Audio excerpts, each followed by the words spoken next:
Welcome to Infinity Reviews. Oh no! Oh my god! No way! Oh, it's Sabretooth! Oh, look at these fights!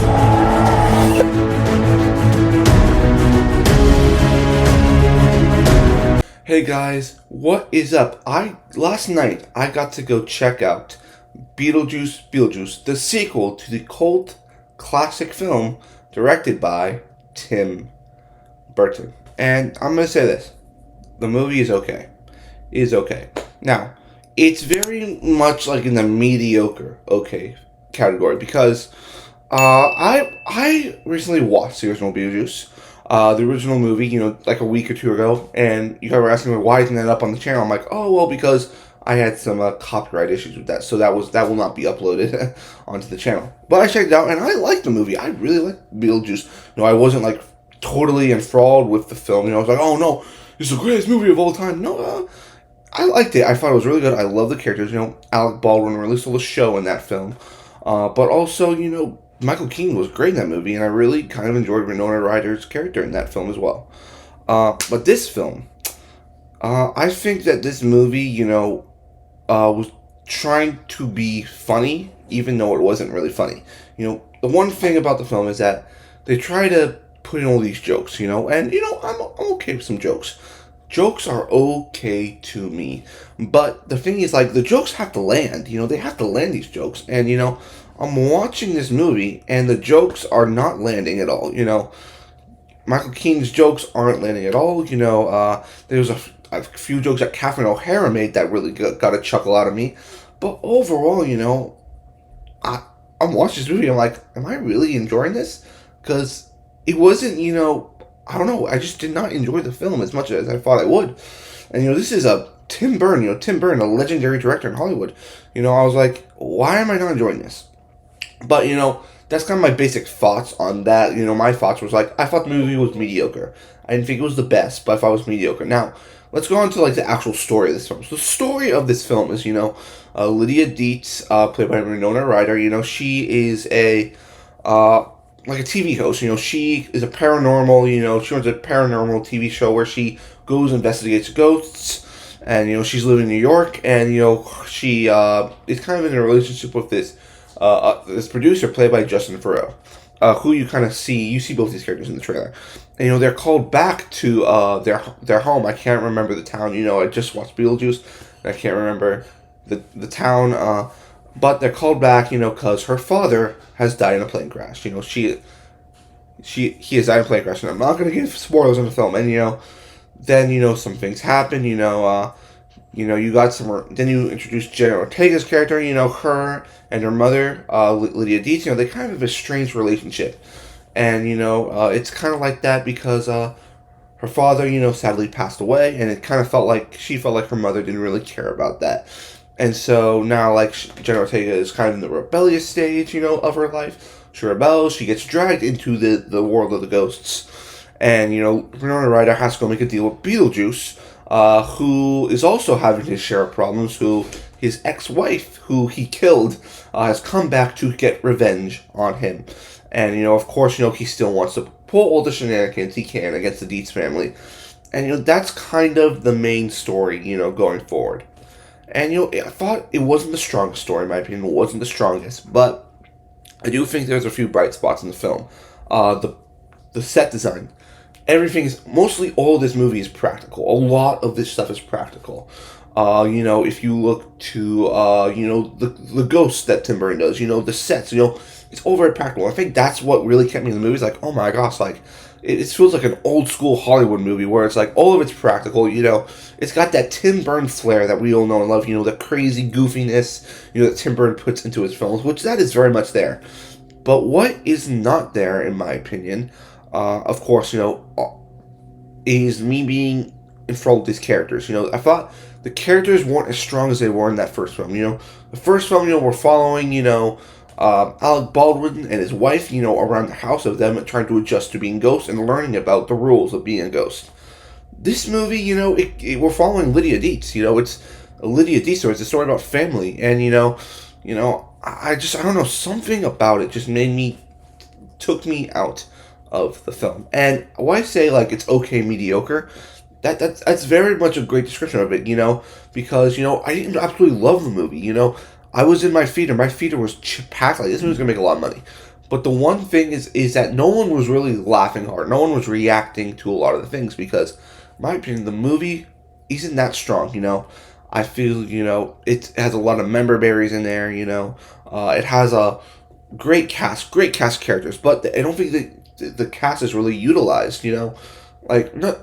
I just don't think the cast is very utilized, and that was kind of disappointing to me. Now we're going to the characters now because there's a lot of really cool characters in this film, and of course we got to start with the first one, and that is Beetlejuice himself, Michael Keaton. Now I didn't think Beetlejuice was the best. I think it wasn't as good as Beetlejuice as it was in the original film. But there were some moments that I enjoyed. There were parts, especially when he was explaining the backstory of his ex-wife. That was very interesting to learn. Kind of diving a bit more deep into the character's psychological, how he thinks, how he used to be, and how that kind of impacts him today. That was pretty interesting to see. But there weren't a lot of jokes that this character told that made me laugh, that made me like, oh, that's hilarious. Like, it just wasn't funny, It just kind of felt like he was still just trying to do the same thing he did last movie, marry Lydia Deetz. Didn't really add a bit more to the character. And overall, I think Michael Keaton does have some really good scenes that still, especially when he is summoned like to our world for the first time. That is a very very cool thing to see. But overall, I think it was an okay performance. Still Michael Keaton is still iconic as a character as Beetlejuice, but I didn't really felt the same way I did when I saw him in the original Beetlejuice, where he was a trickster demon tricking this couple to extort them to marry Lydia. It wasn't really that like type of story in here for the character. And so the next character, of course, Winona Ryder's Lydia Deetz. I honestly really liked Lydia Deetz in the original film. I thought she was very cool. I thought it was very cool. She was going through this phase. She just got a new stepmom, and she was kind of adjusting to that. Now I thought it was really interesting. You're going through a story where she is the mom. She maybe can do better than what her stepmom did. But overall, she is a terrible mother. She's a terrible, terrible mother. Like, she makes so many bad decisions in this film where it's like, oh my god, why are you doing that? And I don't know, I did not think this was Winona Ryder at her best. And I'm a fan of Winona Ryder, if that's to her Stranger Things. I thought, she would bring kind of that Stranger Things mom vibe, into this film, because, that's what people, at least my generation, know Winona Ryder from Stranger Things, know her from that. And, I thought, I did not really enjoy the character here. I kind of found the character annoying. I found the character stupid. And, like, by the end, I'm like, oh, my God. Like, this character is just annoying the hell out of me. She makes so many bad decisions that I'm like, oh, my gosh. Like, I don't care if she lives or dies. And then we go on to Jenna Ortega's Astrid Deetz. I'm in the same boat when I was with Winona Ryder's character. I enjoy the character, I thought, it's definitely a Jenna Ortega character, it just feels like kind of like her Wednesday character a little bit. She's like mundane, she doesn't really care about her mother, she blames her mother for her father dying. And another thing, she is so gullible, I thought, watching this, I'm like, okay, Jenna Ortega is going to be like a smart character. She's going to be like, okay, we can do this, make up the plan, do all this. She was an idiot. She was a gullible idiot, because there's something that happens in the film where she meets someone, and then she's betrayed that by a person. I'm like, how did you not see that coming? I would have seen that from a mile away. And then, another thing with this character, she's just complaining all the time. It's like, I'm like, oh my God, can you just, like, shut up and for 5 seconds? Like, please just stop it. And then let's move on to the next character, and that is Monica Bellucci's Dolores. Now, Monica Bellucci I was very intrigued to see, because I know that she's like, she's very, very talented actress. She's very, very talented actress. She's been in movies like Spectre, James Bond movie, the Matrix movies. Very, very iconic actress. And, if you make this movie and just take her character out of it, you still end with the same result. This character, I believe, did not need to be added in. It was kind of a throwaway role, in my opinion, Didn't give much to do. The only thing that was important in the movie was the explanation of the backstory, and that was it. There was nothing else that really intrigued me about this character. She didn't need to be there. She had one goal, was to kill Beetlejuice, and basically the entire movie she's just looking for Beetlejuice. That's all. And that was a movie. I'm like, okay. She did not need to be in the film, in my opinion. Like I said, take her out of the movie. The movie still has the same result. Another thing about this film that I think is its fault is that it's trying to jangle like so many plots at one time. There's a plot of the dead father for Jenna, for Astrid and Lydia. Then there's the relationship that Winona Ryder has with Justin Theroux's character, and then you also have Beetlejuice's story going on, trying to run away from his ex-wife. Then there's like a murder mystery going on. It's like there's so many things going on in this film that I think it's just overcrowded. When the first Beetlejuice movie was just about these ghosts trying to scare away this annoying couple from their house. I think that's where the movie falls, with juggling too many things at one time. Now let's move on. We got 3 more characters to talk about, and the next one is going to be Catherine O'Hara's Delilah Deetz.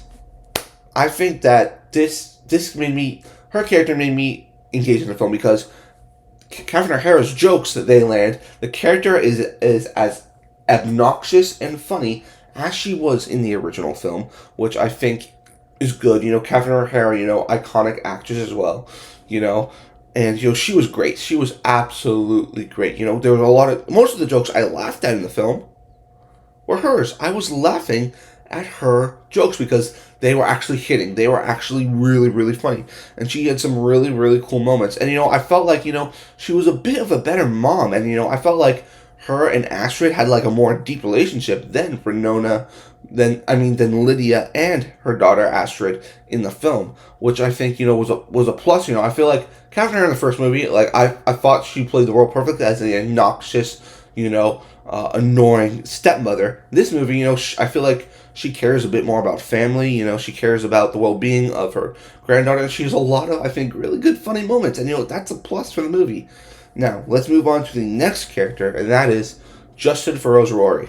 This was another character that I felt like needed to die. Now, the good thing about this film is they really make you not like this character. Him being an obnoxious person who literally proposes to Lydia at her father's wake, right after they died. They're at like her home, celebrating her father's life, and he's like, "I love you so much, Lydia, let's get married." And I'm like, you're celebrating a man's death. Is this really the time to be proposing to a girl who doesn't really like you because you're an obnoxious a-hole? I just think, he played the character of the obnoxious a-hole really, really well. I think that was a plus for me, even though, I came on the movie like, I didn't really like that character. Then I realized you're not supposed to like the character. You're supposed to be like, this guy is obnoxious. He is a jerk who only cares about himself. And I think that's another thing for me that kind of worked for the film. I thought it was very, very good. And then we're going to move on to our final character here. And that is Willem Dafoe's Wolf Jackson. Now, I've heard a lot of people say they didn't like this character. I actually liked Willem Dafoe as this character. The basic story around this character is Willem Dafoe. He was an actor, who played a cop in several movies, and then what happened is he said, I do all my own stunts, and then one of those stunts killed him, so he became back in the Afterlife as a police captain, kind of like a police commissioner. And the one thing I like about it is that he's using his essential 80s movie lines to be the captain of these